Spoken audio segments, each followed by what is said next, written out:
Now the Ravan is worried about कि भैया लगता है भगवान ने अवतार ले लिया है,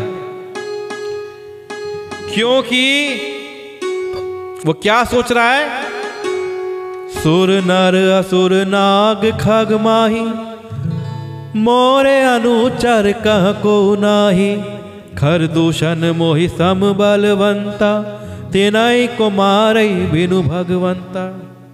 क्या सोच रहा है रावण? इज थिंकिंग कि देवता मनुष्य असुर नाग और पक्षियों में कोई ऐसा नहीं है जो मेरे सेवक को भी पा सके, और खरदूषण तो मेरे समान बलवान थे, उन्हें भगवान के सिवा और कोई नहीं मार सकता है। तो क्या सोचता है कि सुर रंजन भंजन मही भारा, जो भगवंत लीन अवतारा, तऊ में जाई बैरू हठी कराऊं, प्रभु सर प्राण तजय भव तरऊं। कि देवताओं को आनंद देने वाले और पृथ्वी का भार हरण करने वाले भगवान ने ही यदि अवतार लिया है तो मैं क्या करूं? क्या करूंगा मैं? भगवान ने अवतार ले लिया है। तो रावण क्या सोचता है? रावण भजन करने बैठ जाता है कि भगवान आ गए हैं तो मुझे मोक्ष प्राप्त हो जाएगा। अब रावण जब भजन करने बैठता है तो क्या होता है? होई ही भजन ना तामस देहा, मन क्रम वचन मंत्र दृढ़ एहा, जो नर रूप भूप सुत को, हरि हऊ नारी जीति रन दो। कि राम जी का भजन करने बैठे, रावण का भजन में मन नहीं लगा, क्योंकि तामसिक है, अहंकार है, तमस बहुत है रावण के अंदर। क्योंकि क्या थे? मांसाहार का सेवन करने वाले, मदिरा पान करने वाले। तो तामसिक भोजन करने से जैसा खाते हैं अन्न, वैसा बन जाता है मन। तो आपको सुना होगा कई लोग पूछते हैं कि तुलसी माता धारण करनी, तुलसी की जो माला धारण करनी हो तो प्याज लहसुन क्यों छोड़ा जाता है? क्योंकि प्याज लहसुन तामसिक खाद्य पदार्थ है, तम को पैदा करते हैं। और तुलसी माता की जो माला है ये सात्विक गुण प्रदर्शित करती है। तो ऐसे में कोई मेल नहीं है। अगर भजन करना है, तुलसी माला पहननी है, रामचरितमानस का पाठ करना है, तो मांसाहार, मदिरापान, क्रोध, अहंकार, मद, मदिरा, इन सब का त्याग करना होगा।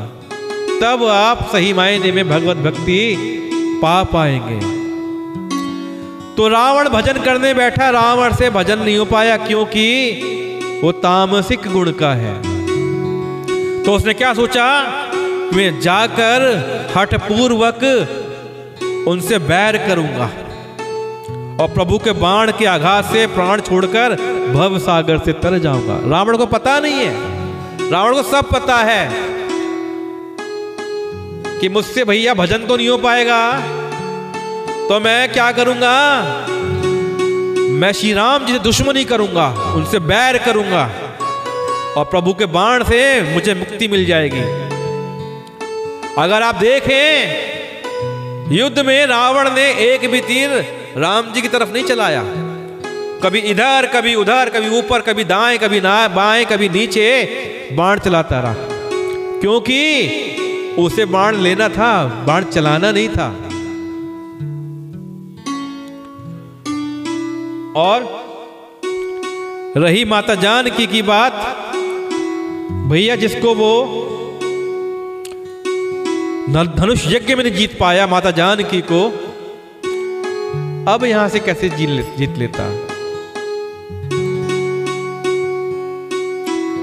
तो क्या सोचता है कि इस तामस शरीर से भजन तो होगा नहीं, अतएव मन वचन और कर्म से यही दृढ़ निश्चय है।